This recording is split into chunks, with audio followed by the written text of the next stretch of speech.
আজও স্মৃতির পাতায় একটি মেয়ে আমার কাছে জলজ্যান্ত হয়ে রয়েছে। তার গোল গোল গভীর কালো চোখ, সে দুর্দান্ত মিষ্টি চাহনি এবং দেউলির সেই রেল স্টেশন।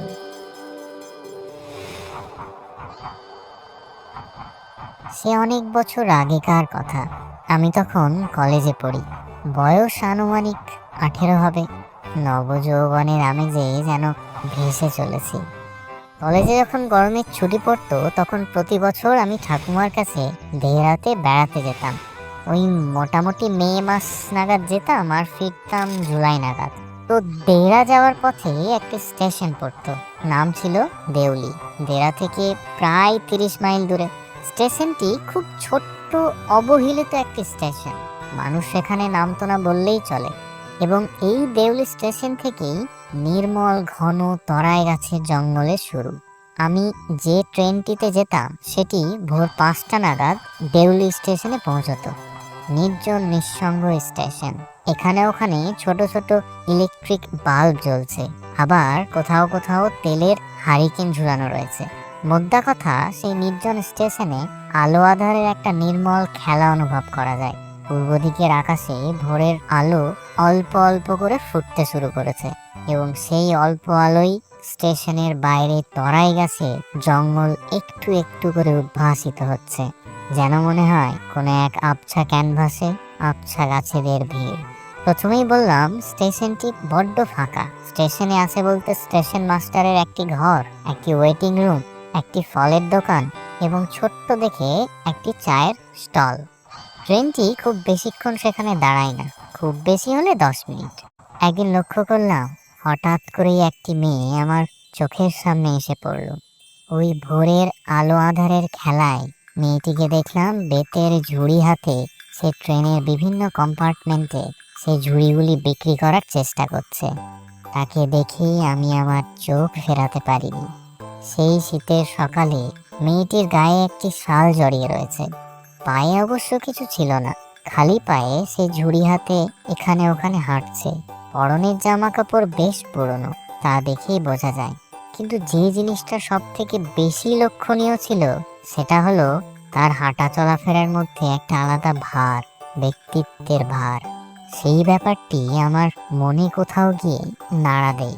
আমি তাকে দেখে যখন এইসব ভাবছি ঠিক তখনই সে আমার জানালার সামনে এসে দাঁড়ালো।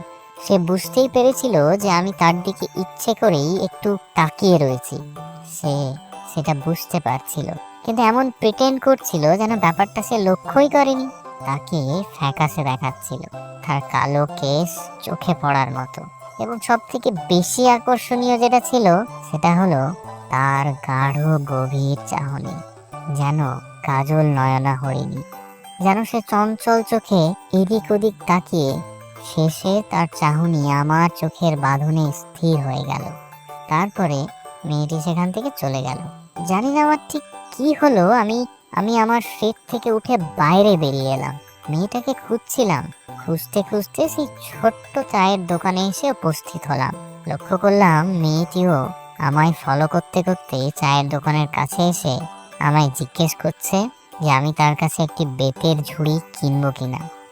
আমি হতবাক হয়ে তার চোখের চাহনিতে মুগ্ধ হয়ে ঠিক কি বলবো বুঝে উঠতে পারছিলাম না।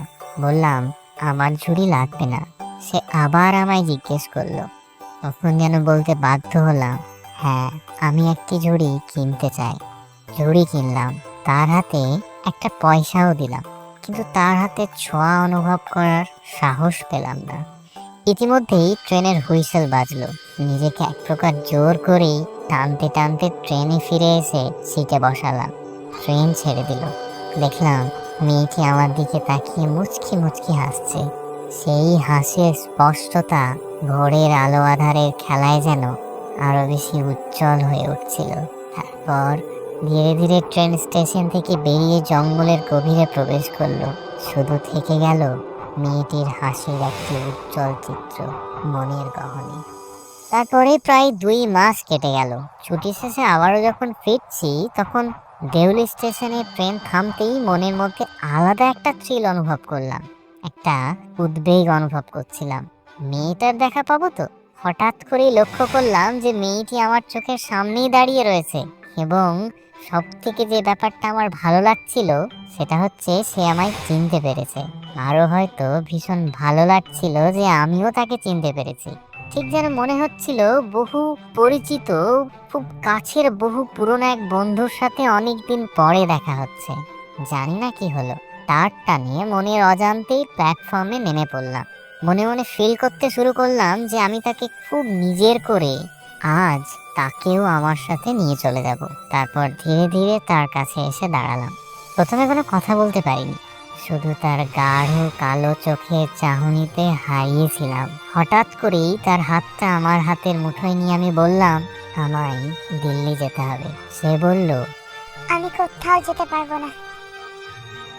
পানি ট্রেনের হুইসেল শুনতে পেলাম। তারপর ট্রেনের দিকে হাঁটতে হাঁটতে তাকে বললাম, আসবো, আবার আমি আসবো ফিরে। তুমি কি এখানেই থাকবে? তোমার দেখা কি এইখানেই পাবো? ট্রেন ছেড়ে দিল। যেটা ছাড়লো না সেটা হলো মেয়েটির স্মৃতি। সারা বছর মেয়েটি যেন জীবন্ত হয়ে আমার স্মৃতিতে বাস করতে থাকলো। সেই বছর আমি খুব জলদি জলদি দেহরা যাওয়ার প্ল্যান করলাম। মনকে কিছুতেই ধরে রাখতে পারছিলাম না। মনে হচ্ছিল যেন কতক্ষণে আমি তার দেখা পাবো। ট্রেন দেউলি স্টেশনে পৌঁছলো, কিন্তু এ কি, মেয়েটি কোথায়? এদিক ওদিক খুব খোঁজাখুঁজি করলাম, কিন্তু কোথাও তার দেখা পেলাম না। হতাশ হয়ে আমি স্টেশন মাস্টারের কাছেও খোঁজ করলাম, সেও জানে না। আমি স্টেশন থেকে একটু বেরিয়েও দেখলাম, কোথাও তার দেখা পেলাম না। শেষে ফিরে এলাম ট্রেনে। সিটে বসে হতাশ ভাবনাগুলো মনের গহনে দেখা দিতে শুরু করলো। কেমন যেন একটা দম বন্ধ বন্ধ ভাব অনুভব করতে শুরু করলাম। 2 বছরে মেয়েটিকে ঠিকঠাক চিনিও না, মাত্র 2বার তার সঙ্গে দেখা হয়েছে। সত্যি বলতে কি, মেয়েটার সম্বন্ধে আমি কিছুই জানি না, এমনকি তার নামটাও না। কিন্তু কেন এত টান অনুভব করছি? কেন মেয়েটিকে খুঁজে পাওয়ার বাসনা এত বেশি করে অনুভব করছি? কেন এত কর্তব্য অনুভব করছি? তারপরে ঠাকুমার কাছেও আমি বেশি দিন থাকতে পারিনি। মনের মধ্যে আলাদা রকম একটা উদ্বেগ, দুশ্চিন্তা মনকে বারবার ভারাক্রান্ত করে তুলছিল। কয়েক সপ্তাহ পর আমি আবার দেউল স্টেশনে ফিরে এলাম। বাড়ি যাওয়ার জন্যে কি, নাকি মেয়েটিকে খুঁজে পেতে, জানি না ঠিক। তবে এইবার আরো একটু তৎপরতার সাথে ট্রেন থেকে নেমে নেমেই মেয়েটির খোঁজ করতে শুরু করলাম। প্রথমে স্টেশন মাস্টার, তারপর সেই চায়ের দোকানে। কেউ তার কথা বলতে পারলো না, কারণ কারো কাছেই সে ততটা মূল্যবান ছিল না যতটা সে আমার কাছে ছিল। বাধ্য হয়েই আবার ট্রেনে ফিরে এসে বসলাম। ট্রেন ছেড়ে দিল। ট্রেন যখন আমায় নিয়ে চলে যেতে লাগলো, তখন মনে মনে ভাবলাম, একদিন আমার গন্তব্য এই দেউলি স্টেশনটি হবে। সেদিন সারা দিন আমি মেয়েটিকে খুঁজে বেড়াবো। স্টেশনের বাইরে যে টাউনটি আছে সেখানে তার খোঁজ করব। সারা শহর জুড়ে তাকে তন্ন তন্ন করে খুঁজে খুঁজে ফিরবো। মনে মনে ভাবলাম, আমাকে তাকে খুঁজে পেতেই হবে, কারণ সে আমার মন চুরি করেছে। এই আশা নিয়েই আমি আরো একটা বছর কাটিয়ে দিলাম। সে বছর যখন আবার দেহরা যাওয়ার পথে দেউলি স্টেশনে ট্রেনটি দাঁড়ালো, তখন আমার চোখ মেয়েটিকে খুঁজতে লাগলো। যদিও বা জানতাম মেয়েটিকে আমি আর খুঁজে পাবো না কখনো। কয়েক বছর কেটে গেছে এইভাবে। আমি দেউলিতে নেমে গিয়ে মেয়েটিকে খুঁজতে পারিনি নাকি খুঁজতে চাইনি।